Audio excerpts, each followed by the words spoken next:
I'm sure most of you have enjoyed riding a bicycle at one time or another, usually with friends or family, and probably for just a few miles as part of a relaxing outing. But imagine getting up at the crack of dawn, packing your bag, splashing on some sunscreen, maybe stretching a little, then hitting the road with thousands of others on a 65-mile ride to your next overnight town. On the way, riding through small towns whose inhabitants are anxious to show their hospitality with refreshments, shade, small talk, and every kind of food you can imagine. And then getting up the next day and doing it again for 7 straight days. This is RAGBRAI, the Register's annual Great Bicycle Ride across Iowa. RAGBRAI has become a cultural phenomenon. We will look at its history from its meager beginnings almost 50 years ago, the incredible ever-growing need to participate, and how Iowa community support has secured its future. It all started in 1973. John Karras, who was a writer-editor for Des Moines Register, suggested to Don Call, who was a columnist, that he ride his bicycle across Iowa and write a column about what he saw. Call liked the idea but issued a challenge to Karras. He needed to ride along. Karras agreed. They invited a few friends, the public, and it was initially called the Great 6-Day Bicycle Ride. 300 started the ride. It swelled to 500 on one stretch. 114 actually finished the entire ride. There was huge demand for another opportunity to participate. So they decided to do it the next year, calling it the second annual Great Bicycle Ride across Iowa. Well, the tradition was born for what would become the oldest, largest, longest recreational bicycle touring event in the world. It's now the last full week of July every year. Almost 350,000 have ridden the first 46 RAGBRAIs, covering over 20,000 miles. So far, the ride has passed through 780 Iowa towns and has hit all 99 counties.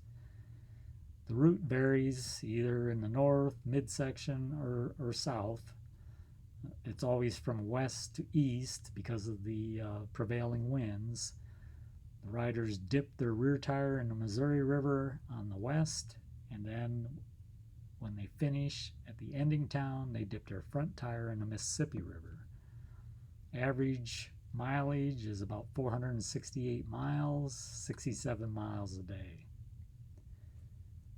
According to participants, the event is the standard by which all other multi-day bicycle tours are measured, well organized and supported. And I believe that is one of the many reasons why so many want to participate. For many, it's a vacation. They get away, they meet new people, they relax, slow their busy lives down, eat to their heart's content because they're going to burn it off while they're riding. Plus, it's an achievement. How many people can say that they've ridden their bicycle across Iowa? Riders come from around the world, primarily because of the major newspaper and magazine coverage. It's also been on ESPN Sports Center, NBC's Tonight Show, and it's been featured on the Morning Today Show. Registration begins normally in November, even before the route is selected. Because so many people register, there needs to be a lottery to pick who can actually participate, because the organizers need to make sure that no more than 8,500 people actually ride in order to maintain some sense of control and ensure safety of the participants. After you register, you usually get notification like May-June timeframe that you've been selected. You get a packet in the mail that basically is your participant packet, along with a patch that shows that you were a participant.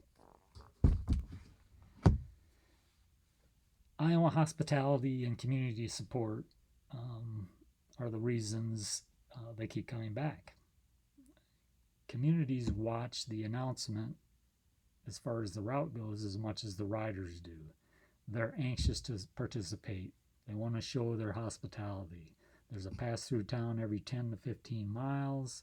They offer shade, food, refreshments, music. They want to do a great job for the riders because if the ride ever comes through that area again, they want to make sure they're one of the towns that are selected. Overnight towns, there's even more demand because, as you can imagine, that's where the bicyclists spend most of their money. Hotels are full, campsites are full. There's a lot of shuttles to events. There's thousands of staff workers. They offer showers. Churches and schools offer meals. There's plenty of refreshments, music, bands, everything you can think of. There's a huge demand to be an overnight town. So it should be pretty clear to you by now that RABRAI is one of the most famous, fun, and safe recreational bicycle rides in the world. I've covered the history, participation, how Iowa's community support makes the event successful each year. And now that you know a little more about this amazing phenomenon called RABRAI, maybe you will catch the bug too. But be careful, because if you participate once, you cannot fight the urge to ride along every year. I wanted to show a picture of myself with one of the original organizers, John Karras. He's 90 years old this year. It has been 8 years since my initial RABRAI. After experiencing the hospitality, reconnecting with old friends, and making new ones every year, and then feeling the great sense of accomplishment as I pedal into the ending town and dip my front tire, my only thought is always, I can't wait until next year. Thank you.